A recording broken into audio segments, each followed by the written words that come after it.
దేవుని యెహోవా కృప నా మీద ఉంది. నిద్ర వల్ల కాదు శక్తి. నిద్ర 3 గంటల్లో 8 గంటలు బలం ఇస్తాడు దేవుడు. అది ముఖ్యమైనది. పగలు పడుకుంటే ఎకారంగా ఉంటుంది. అసలు నాకు మొదటి నుంచి అలవాటు లేదు. బైబిల్ కాలేజ్ ఉన్నప్పుడు కొన్ని బాగా అలిసిపోయి పడుకునేవాడి. ఒక్కసారి దైవ సేవకులు చెప్పారు, యవ్వనస్తులారా పగలు పడుకోకండిరా, పాడైపోతారు. ఇప్పుడే పడుకుంటే మీరు పెద్దవాళ్ళు అయ్యాక నిద్రను జయించలేరు. తెల్లవారుజాము 4 గంటలకు అలారం పెట్టుకొని లేచి చర్చి కాంపౌండ్లో ఒంటరిగా 6 గంటల వరకు ప్రార్థన చేసుకునేవాడిని. నాకు ఫ్రెండ్ ఉండేవాడు, ఇజ్రాయేల్ అని. ఒకరోజు ఆయన దుప్పటి చలి, డిసెంబర్ నెలలో చలి, దుప్పటి మిసుకేసుకొని నడుచుకుంటా ప్రార్థన చేసుకుంటాను. ఇంకో దుప్పటి మిసుకేసుకొని ఆయన నడుచుకుంటూ వచ్చి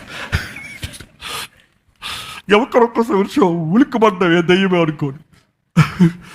అది ఎవరు నేనే, నువ్వా ఇస్రాయేల్?